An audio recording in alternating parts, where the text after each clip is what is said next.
curioso e mereceria um questionamento para a liderança do PT. Qual o verdadeiro PT? O pró ou contra a CPMI ou a CPI no dia 8 de janeiro? E a gente fala agora sobre economia. O mercado financeiro aumentou a projeção do PIB, o Produto Interno Bruto de 2023, para 0,85%. O resultado representa uma alta em relação ao relatório da última semana, que mostrava a projeção em 0,84%. A autoridade monetária também manteve a estimativa da inflação em 5,9% depois de 11 semanas em alta. E, para falar sobre as expectativas do mercado, uma análise em relação à inflação e o PIB, a gente conversa agora aqui no Fast News com a economista Ariane Benedito, que é especialista em mercado de capitais. Ariane, em primeiro lugar, obrigado pela sua presença aqui com a gente. Boa noite. Boa noite, Brau. Boa noite a todos. Sempre um prazer poder estar aqui com vocês.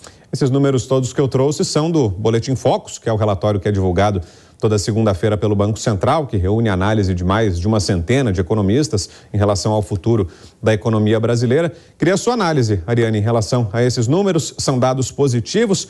Parece que melhorou um pouquinho, mas ainda não está lá essas coisas, né? Exatamente. Em relação às expectativas, que é o que o Boletim Focus ele traz, né, Brau, a gente teve essa melhora nesta semana, porque o mercado já vem antecipando o mau humor em relação às questões fiscais, né? Desde o início do ano, podemos dizer até mesmo desde meados do ano passado, né? E essa antecipação de expectativas começa agora a se dissipar ao longo ali das projeções até 2026, né? Que são os períodos que o Banco Central também gosta de chamar de horizonte relevante. Atualmente, agora, o foco é 2024 e 2025, né? Toda a tomada de decisão feita em 2023 já é visando esses períodos, porque agora toda a ocorrência para 2023 das variáveis macros acaba fugindo um pouco do poder de atingimento ali em relação às políticas econômicas, né? Principalmente quando a gente fala de taxa de juros, inflação e agora o PIB, que vem sendo impactado pela também expectativas ali melhores em relação às economias globais. A gente vê um crescimento persistente em todas as economias e a gente tem um crescimento que para o mercado não foi digerido de uma forma muito positiva, o crescimento de 5% esperado para a China esse ano, que é o nosso grande cliente, digamos assim, o grande parceiro comercial e que a gente acaba se beneficiando muito quando a China tem um crescimento expressivo, né, um crescimento suficiente ali e necessário para o desenvolvimento da economia chinesa. O Brasil tem muito a se beneficiar. Por mais que seja ainda um patamar que o mercado considera baixo para a economia chinesa, ainda assim vai trazer bons frutos. Claro que foi às vésperas ali dessa comunicação, né, o mercado amargou um pouco no dia de hoje, mas o Boletim Focus traz realmente esse otimismo em relação a PIB, né, a nível de atividade, e agora estacionou, de fato, as expectativas de Selic. Muito também pelo anseio da divulgação do arcabouço fiscal que está prometido para esse mês, né, que o Ministério da Economia venha a trazer as diretrizes ali com mais clareza para que a gente possa ficar mais efetivos, né, os especialistas fiquem mais efetivos em suas projeções. Ariane, a próxima pergunta é do nosso comentarista Carlo Cauti. Boa noite, doutora. Queria perguntar, o Boletim Focus, ele tem esse problema que regularmente acaba errando, né, as previsões até o final do ano, né? Ele é quase sempre uma medida errada daquilo que vai acontecer, no bem e no mal, né? Nesse caso, eu estava dando uma olhada também em muitas previsões de bancos e eles esperam uma recessão técnica nos últimos 2 trimestres do ano, ou seja, a economia do PIB, o PIB do Brasil vai parar ou até ser negativo no terceiro, no quarto trimestre, né? E muitos esperam a Selic, no mínimo, no mesmo patamar de hoje, ou até possivelmente maior, caso a inflação saia do controle por causa do gasto desenfreado por parte do governo atual, além de pressões vindas do exterior. A senhora concorda com essa possibilidade? O Brasil poderia, de fato, entrar em recessão até o final do ano, caso o governo não consiga entregar, de fato, uma reforma não somente tributária, mas administrativa também, reduzir o gasto público, conter a inflação, e a gente poderia, então, encontrar uma situação pior no começo de 2024 do que o Boletim Focus está apontando? Boa noite, Carlos. Exatamente. A gente pode sim esperar uma piora dessas expectativas e do dado da economia real, advindo ali de todas as incertezas que a gente tem em relação a essas medidas que precisam ser implantadas e também a velocidade na qual essas ferramentas elas possam ter uma aprovação dentro do Congresso, e sendo que mesmo com um andamento rápido ainda dentro de 2023, a gente sabe que a atuação e o poder que ela tem de impacto na economia real é para mais longo prazo, né? As questões do curto prazo, de fato, estão muito elencadas ao investimento do governo, né? Essa política mais expansionista que não tem uma contrapartida. Então, você tem uma economia desacelerando, tá? Muito pelo ambiente e cenário que a gente tem, volto a dizer, global, não é só uma questão do Brasil. O Brasil é um país emergente ainda que depende muito de outras economias, né? E com grandes desafios internos, que é essa questão administrativa, e quando eu falo administrativa,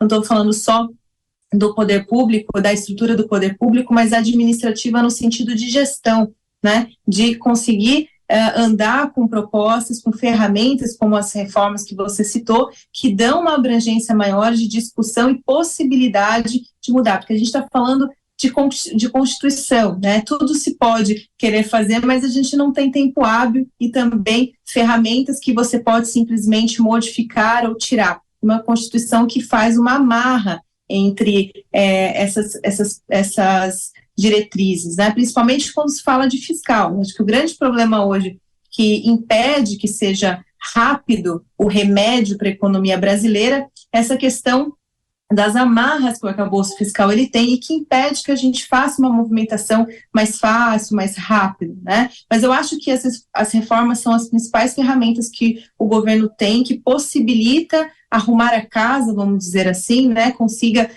colocar um pouco mais de uma gestão mais eficiente para domínio das políticas monetárias e também a consciência da responsabilidade de trazer. É necessário fazer ajustes devido às problemáticas. A gente sabe que inflação não se brinca, principalmente com o histórico que o Brasil tem. A gente já tem e já se antecipou em relação à política monetária. Eu acho que isso deveria ser olhado como uma vantagem. A gente tem, sim, espaço para fazer cortes de juros e diminuir o impacto de queda para o nível de atividade. Eu acredito que isso não seja possível no sentido de, mesmo que a gente faça cortes de juros ali a partir do segundo semestre de 2023, ainda assim a gente vai ter uma taxa de juros em 2 dígitos, o que acaba impactando negativamente a economia, né? Então, não necessariamente o corte de juros,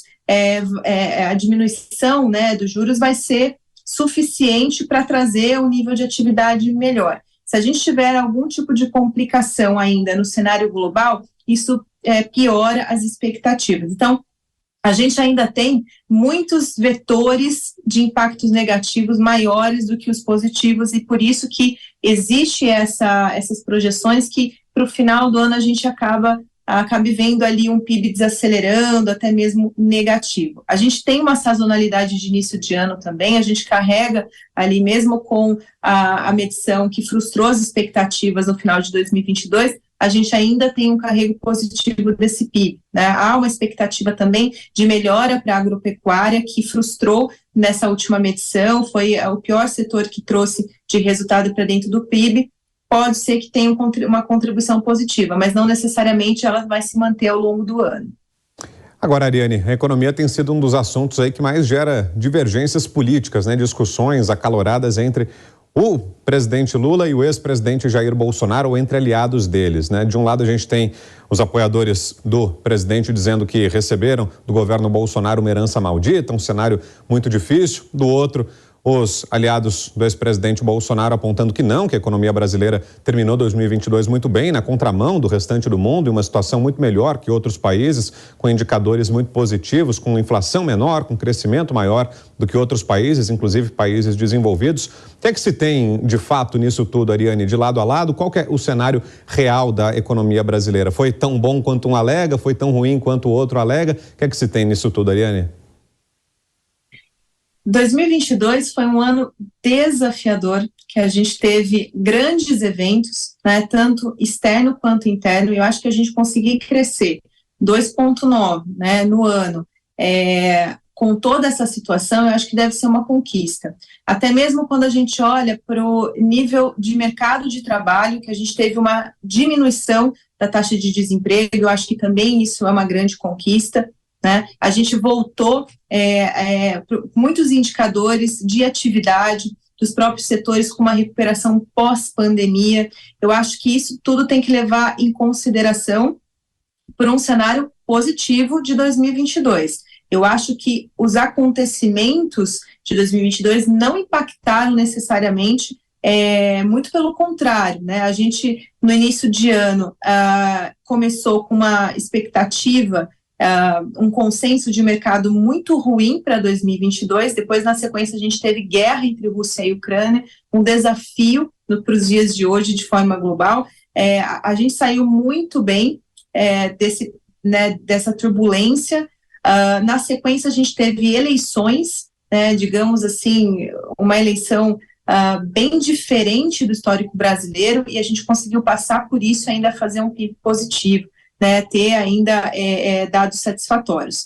E a gente não pode esquecer que a gente teve um ano pandêmico. Parece que as pessoas se esqueceram que teve a pandemia, que a gente teve um período de instabilidade nunca observado, nunca registrado, e que era uma novidade de como lidar com aquilo, e a gente, na sequência, já teve um ano de recuperação e uma recuperação satisfatória, né? Em 2022, a gente sai do cenário de recuperação e a gente volta realmente a ter números reais de economia. Então, eu acho que essas críticas, a economia não cresceu, é uma fala populista, talvez, obviamente, de estratégia de governo, né, pela diferente gestão que está por vir. São governos bem diferentes, mas que não condiz com os números, com o que os números trazem para a gente. E quando você faz uma crítica dessa, desconsiderando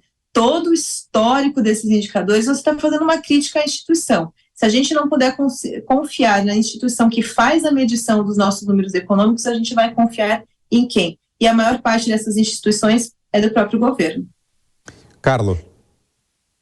Doutora, eu também queria perguntar sobre o quanto o Brasil está confiando o seu crescimento para este ano e para os próximos também, no cenário externo e não muito no cenário interno. Isso poderia também ter um impacto negativo se a China, por exemplo, não crescer quanto esperado, mas também se os estrangeiros pararem de entrar no mercado brasileiro, seja com investimento direto na economia real, mas também na Bolsa de Valores. Se a gente tirar o investimento estrangeiro, a Bolsa deveria estar muito mais deprimida do que está hoje, e lembramos que mais ou menos são 6 meses que a Bolsa não sai do lugar, ou até está perdendo lentamente, né, a sua posição. Então, quanto que o Brasil está dependendo do exterior para segurar essa situação econômica, quanto que o brasileiro está desconfiado, levando dinheiro para fora, isso também acaba afetando o câmbio, e quanto isso poderia nos prejudicar nos próximos meses e anos?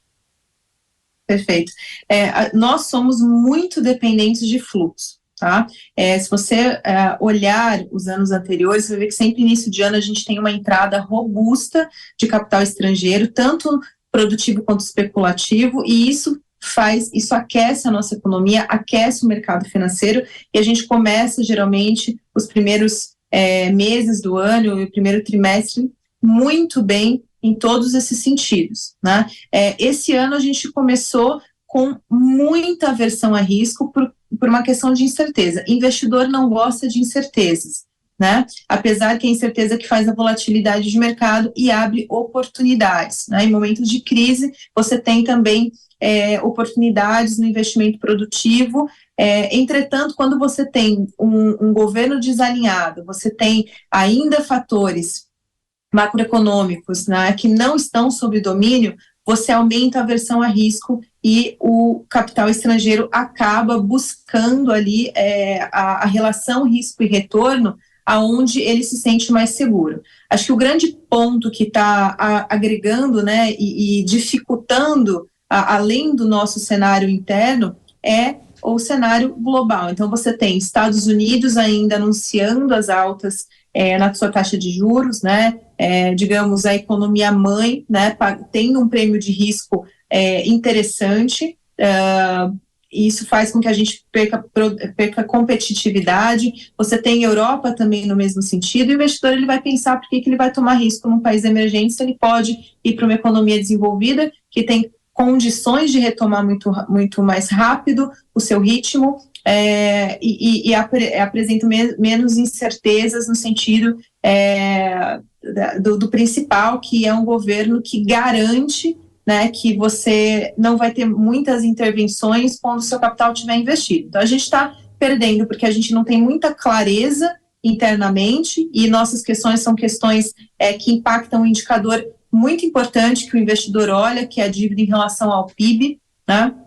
Esse indicador ele apresenta uma crescente, e isso aumenta essa desconfiança por parte do consumidor. Quando você tem um descontrole desse indicador, você tem uma piora dessas expectativas, né? Somado a prêmios dessas economias desenvolvidas, o que faz reter esse capital por lá, porque o prêmio está muito mais interessante. Entretanto, a gente tem ainda um fator interessante e muito criticado, né, que é o juro real, que quando pergunta por que a gente tem esse grande essa grande diferença entre o resto do mundo de juro real, não necessariamente é porque o Banco Central quer que os juros fiquem mais altos e que o investidor ganhe esse bônus, né? O que acontece é que a gente começou o aperto monetário muito antes do que o resto do mundo, a nossa inflação está respondendo a esse aperto monetário, o que não está acontecendo nas outras economias. Nas outras economias ainda tem a continuidade desses aumentos na taxa de juros, e a inflação continua persistente. Então, por esse motivo, a gente tem espaço de diminuição, ou seja, uma possibilidade de corte de juros, e ainda assim continuar com um prêmio interessante. Então, esse é um bônus que a gente tem para continuar se mantendo competitivos. Por outro lado, a gente vai ter esse impasse, essa dificuldade de dar a confiança para o investidor que ele precisa para manter o capital dele aqui.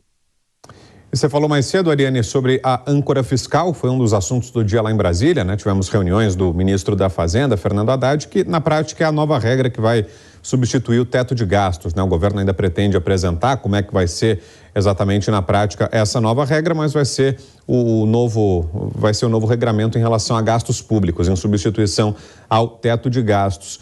Na sua opinião, Ariane, o que é que explica esse desejo, esse empenho do governo em alterar essa regra? Significa que o governo deve ampliar os gastos públicos? Porque se não estava satisfeito com a regra anterior é porque tem alguma intenção, quer fazer algo diferente.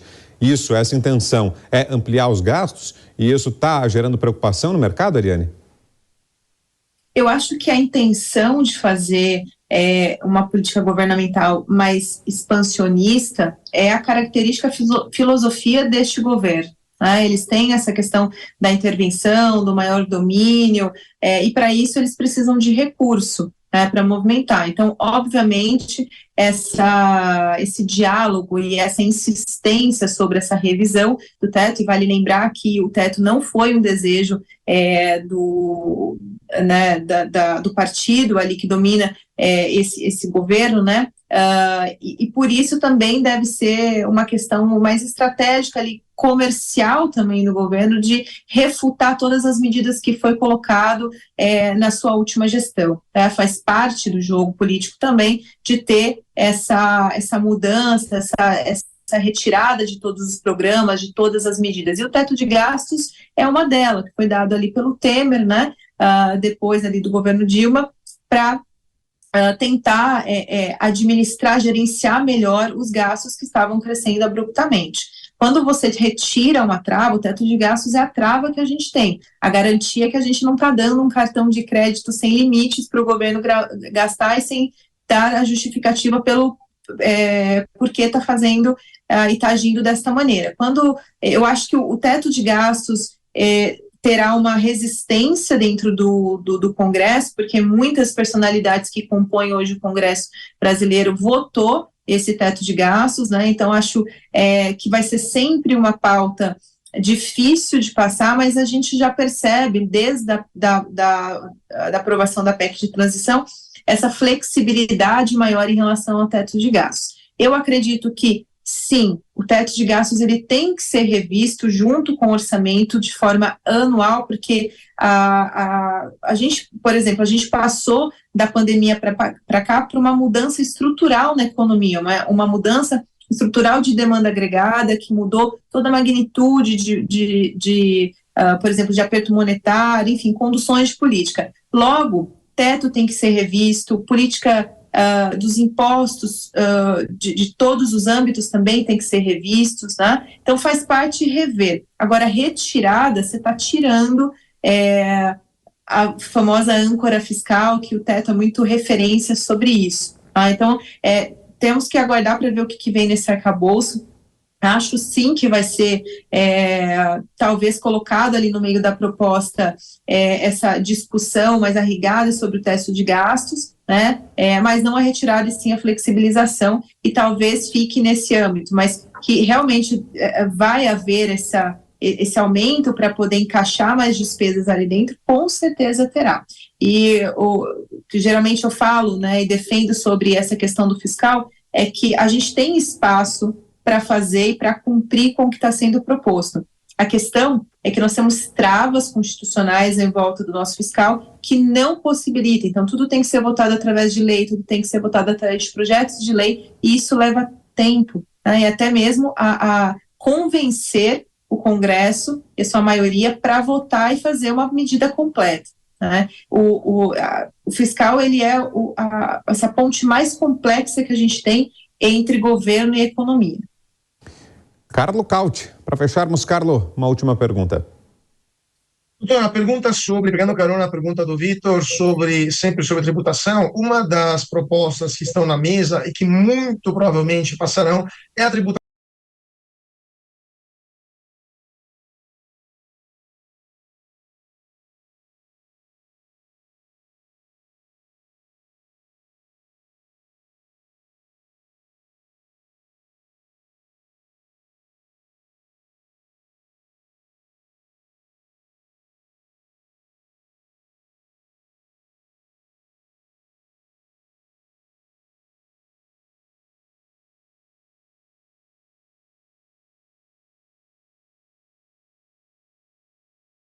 Então, a previsão é de continuar subindo os juros por lá e também, eventualmente, nos Estados Unidos. Quanto isso poderia afetar o câmbio brasileiro, quanto isso poderia, como a gente estava falando, levar recursos para fora. Então, o que esperar da Bolsa, com mais impostos que estão por vir, e o que esperar do nosso câmbio com esta mudança lá fora dos juros? Perfeito. Bom, respondendo primeiro, então, a questão da Europa, que a gente já abordou aqui sobre essa continuidade, né, e até mesmo o que a gente antecipou aqui, essas medidas, e que isso faz com que a gente destoe dessas economias, né. Acho que o câmbio também já está precificando esses aumentos por lá. O câmbio tem a questão final, né, da medição, e a gente tem o câmbio de curto prazo que vai piorando ali quando a gente tem essa depreciação maior da nossa moeda, a gente acaba tendo um encarecimento da nossa cadeia produtiva como um todo, porque a gente tem ainda essa correlação com o mercado internacional muito forte, né? A gente, por mais que a gente tenha hoje um volume de exportação positiva, por outro lado, se a gente não importa, isso é um sinal que a gente não está crescendo, né? Se a gente não cresce, a gente também acaba tendo uma depreciação maior na moeda, né? Quando a gente tem se a gente fizer o dever de casa, né, de entregar o que precisa ser entregue, em tudo que a gente conversou aqui, no âmbito fiscal, na condução da política monetária e fiscal no mesmo sentido, né, políticas populistas, expansionistas por parte do governo, mas com responsabilidade e respeitando o seu tempo, a gente consegue diminuir o impacto dessa questão do aumento de juros lá fora, que impacta o câmbio e repassa para cá, né? Então, assim, tem obviamente o impacto, sim, a gente está falando de prêmio, né? Só que a questão do outro lado da Europa e dos Estados Unidos é a dificuldade de controle sobre a inflação. A Europa acaba sofrendo muito mais porque ela tem uma política monetária única para vários países, né? Essa é uma problemática também, porque você acaba tendo uma oscilação muito grande, como cada país ali, cada economia ela se resolve, né? Apesar da Europa ela conseguir mostrar um resultado muito mais efetivo, muito mais rápido, tá? Por quê? Porque ela desacelera países, algumas economias lá muito mais rápido, porque não tem condições de segurar uma medida muito contracionista, tá? E quando você tem uma queda no nível de atividade, você também acaba perdendo valor, né? Então é esperado uma recessão lá fora. Essa recessão pode também depreciar as moedas mais fortes, o euro, o dólar, e isso acaba beneficiando a gente, né? Mas no primeiro momento, no curto prazo, a gente vai ter um impacto de alta para o dólar, de impacto de alta para o euro, e isso acaba repassando para cá. Mas, como eu falei, se a gente conseguir fazer um controle interno, a gente consegue suavizar esse aumento no câmbio, tá? Desculpa, Carlos, eu não me lembro da sua primeira pergunta. Sobre a questão da possível tributação da distribuição de dividendos, de proventos na Bolsa de Valores. Perfeito. Muito discutido, né, essa questão, porque hoje nós temos um volume muito expressivo de dividendos, mas isso também a gente tem que partir do ponto que Bolsa é nível de atividade, né? Você está olhando, se você tem, que o investidor ele quer, ele busca, né, no mercado, boas empresas e que essas empresas deem resultado e que elas se valorizem, né? Claro que a oscilação do curto prazo, que faz o mercado financeiro e abre oportunidades de posicionamento, não tem a ver com o resultado final, né? Então, a grande busca hoje, a gente viu um aumento enorme dessas posições, principalmente com a abertura do mercado pessoa física, sobre ativos com a estratégia de montar a sua carteira e de fazer grandes fortunas com dividendos. E aí a gente tem uma questão, a gente tem uma problemática que está aí em discussão sobre, que entra na reforma tributária, que é quando e como se tributa uma empresa, um serviço e um bem. Hoje nós estamos entre os países que mais tributa, e com as propostas que a gente tem na mesa, a gente passa a ficar no ranking entre os 10 países que mais tributam. Se você tem esse tipo de política e na outra ponta, que é a ponta do lucro, você tem mais uma tributação, você está tributando duas vezes, né? Assim como acontece na dinâmica do juros sobre capital e a diferença dos dividendos. Os dividendos não têm tributação, mas o juros sobre capital tem.